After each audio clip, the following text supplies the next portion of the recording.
welcome to my channel. Today we're going to talk about the poet, painter, engraver, the Madman, William Blake, and his songs of innocence and experience, and you really must get it in a facsimile edition so you can look at all the delightful pictures with which he has embellished his poetry. Begins innocently enough. Songs of innocence, children playing in the meadow. Then are contrasted with children playing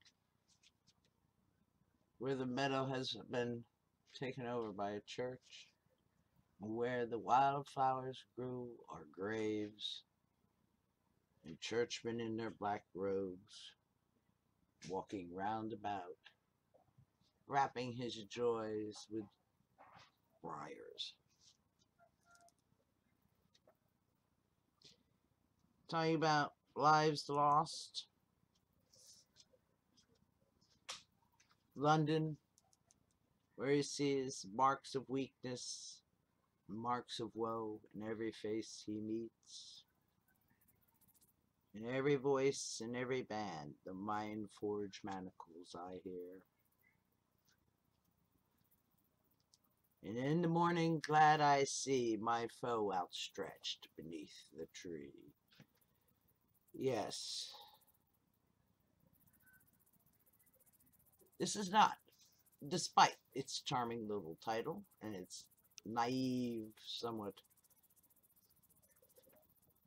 deadly pictures, a corpse depicted underneath the tree has its eyes open. You can tell anyone's dead because they have no color. They're white. All white. It is not a book for children at all. It's not a book for innocence. But it is a book that challenges your hypocrisy. Challenges what you believe, what you remember, what you consider good. For Blake was a deeply religious man, in his own way, but his was not the God of the Old Testament, the mean, hateful God, the God bent on vengeance and self-aggrandizement. Take not my name in vain, the threatening monster. No, his conception of God was as a loving father, and not a father who punished. Because there was enough hell on earth to begin with.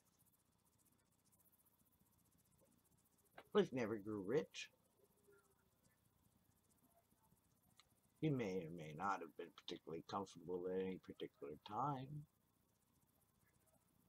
But no, his was not a path to wealth and fame. Discarded by his critics and friends, the only one who ever stood by him was his wife, Catherine, who outlived him by many years. But she bore it all. And she was always a helpmeet. He taught her to read, to write, and to help him in his work. So they had a happy life in spite of various hardships. Still, it was only later that he became recognized. And you all know one of his poems, Tiger, Tiger, burning bright in the bottom of the night. What fearful hand or eye could frame thy dreadful symmetry? Yes, Tiger, Tiger, burning bright, yes. But he was the beginning of the Romantic period. And in many ways, you could have said he was a bit balmy. But perhaps all the poets, the best poets, are a little bit balmy. I urge everybody to get a facsimile copy of the book and to read it. So, a recommendation, a hearty one, a new one for us, poetry. Yes, how odd. I hope you enjoyed it. Thank you for watching, and please do come again.